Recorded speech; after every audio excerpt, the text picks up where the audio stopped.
let's talk about the new press secretary. Okay, correct my pronunciation. Karine Jean-Pierre. You got it. Is that right? Yeah. All right, wow, look at me. Okay, so I said yesterday that the press, by focusing exclusively on Miss Jean-Pierre's sexuality and her race, was covering up the fact that we need to know a little bit more about this woman. What are all of the things that she said in the past? Has she lied in the past? Has she pushed this? And has she pushed that? And the right-wing ecosystem has responded to my challenge and has moved in. And I actually want to say something about this.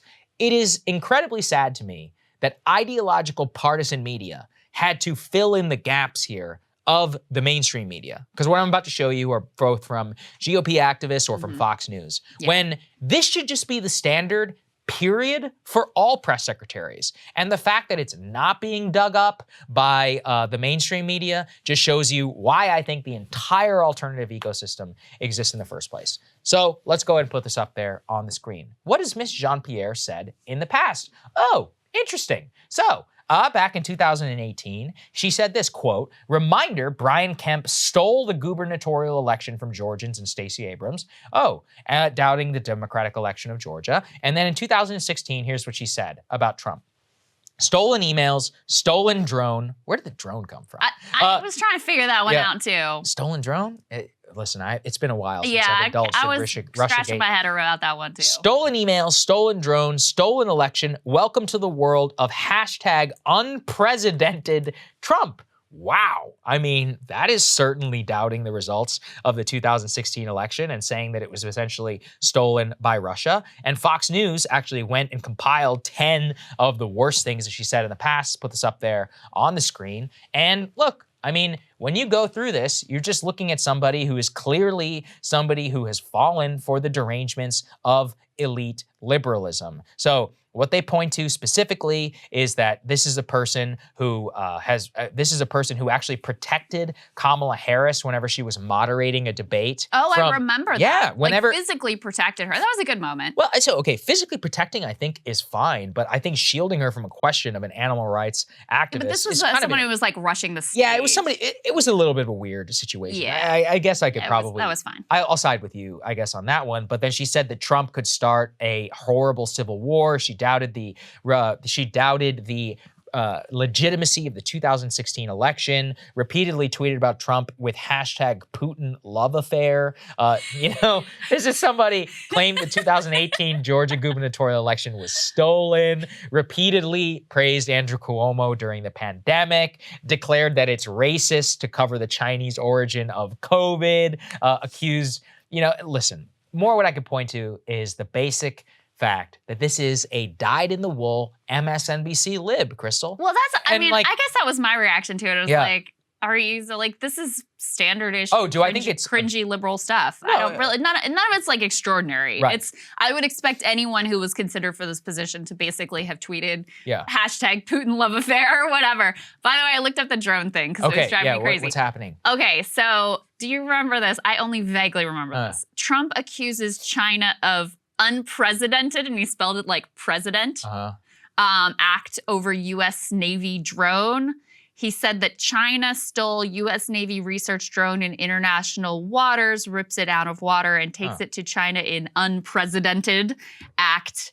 That's what it was about. Okay. I barely even remember that one. They said President-elect Trump has risked further inflaming U.S. relations with China after he used Twitter on Saturday to accuse China of an unprecedented act in seizing of an unmanned American submarine this week. So that's what that was about. Okay, got it. Anyway, I guess, again, my reaction to these tweets was like, typical cringy liberal stuff. 100%. Nothing that was like extraordinarily out of the ordinary or out of bounds. But you also know, if you have a similar situation, from a Republican, probably, let's say the next Trump administration, and they're gonna be like, oh my God, the dangerous coup pushed. And look, I'm not equivocating between saying the 2016 election was stolen and necessarily the Stop the Steal movement, given what happened with the latter, but I still think some sort of scrutiny on these things and being asked about them is important. And I think, unfortunately, that we already know what's going to happen. Peter Doocy is going to be the only guy who will ask, the one question. And everybody in the press will sneer. This is a legitimate point of inquiry. And looking, at least from my perspective, really digging up and remembering that these people are partisan actors who are paid to lie to you by the US government should be ever present for all of these press secretaries. And instead, it's like, oh, she's a queer Black woman. It's like, okay, like I really don't care if you're gonna tell me the same lies that Jen Psaki told me. I think for me, there is a macro problem with media giving partisan actors and powerful people, which Karine Jean-Pierre has been and is about to be even more so, like a celebrity coverage treatment rather than the sort of like serious, news gathering treatment that they would merit. You know, this is certainly the case with like, Andrew Cuomo back in the day got this treatment. Stacey Abrams certainly has received this treatment. Kamala Harris has gotten this treatment. And I guess what I would say, that's particularly important when you're talking about elected public officials. Karine Jean-Pierre, ultimately, she'll be, very influential in terms of the messaging strategy and what is actually told to the American people from the podium that matters, but is not as significant as like the people who are actually setting the policy and setting the agenda. But, even if what your goal is to like serve your friends in the Democratic Party, did it ultimately help them that, for example, you didn't really scrutinize Kamala Harris until she was in the job? Because now you have Democrats in a disastrous situation where she's vice president and it's very clear she's not up to the job. And, Joe Biden is not getting any younger or any more sentient, and they've lined her up as like the next one to take over the Democratic nomination and potentially the presidency, although I don't think that that's likely to happen. So they didn't really do any favors by this sort of like individualized celebrity treatment rather than a serious inquiry into who is this person, what are their views, how are they likely to approach the job. Yeah, that's what I would say. I mean, here's another example. Her wife works as a CNN reporter. And like, look, I'm not saying that that's corrupt, but that bears a little bit of scrutiny. I mean, should we maybe have a statement from CNN saying, we assure you her wife will not cover these events? I mean, this is a CNN national political reporter. Like, you don't know. Look, you tell me if a Fox correspondent was married to the White House press secretary under Trump, whether that would not garner some pretty significant media attention. I mean, from what I can tell, I don't think I've read a single article about it outside of the right-wing press.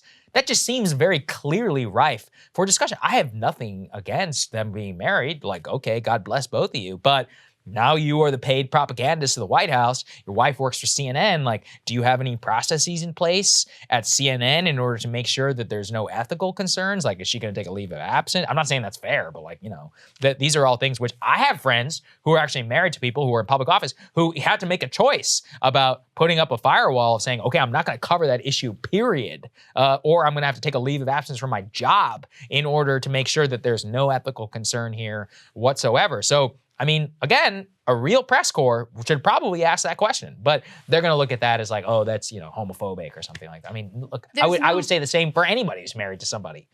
There's no boundaries between, it's just like, you just see with this instance and with a million other ones that there are really no dividing lines between like the press and the people they're supposed to be, holding to account. And so it's just another example of how, look, she's coming directly from being like an MSNBC and NBC contributor as well. Right. So she's got lots of friends and buddies there. She's certainly got lots of friends at CNN. When it was Trump in charge, of course, there was total revolving door between Fox News and the White House. You have Sean Hannity like texting him on the day of January 6th and all of this crap. So it's just important to keep in mind that this idea that there's this like adversarial relationship is just basically total fiction. Right, that's right. Cable news is ripping us apart, dividing the country, making it impossible to function as a society, and making it impossible to know just what is true and what is false. But the good news is they are failing and they know it. That is why we're building something new, a new mainstream, a healthier one, something more trustworthy, something that we are going to need in one of the most pivotal times in American history. We are building up here for the midterms, for the upcoming presidential election, but we need your help. So if you can help us out by becoming a premium member today at breakingpoints.com, we're trying to change America for the better and the entire world. So what are you waiting for, guys? Go to breakingpoints.com and sign up and help us build a new mainstream.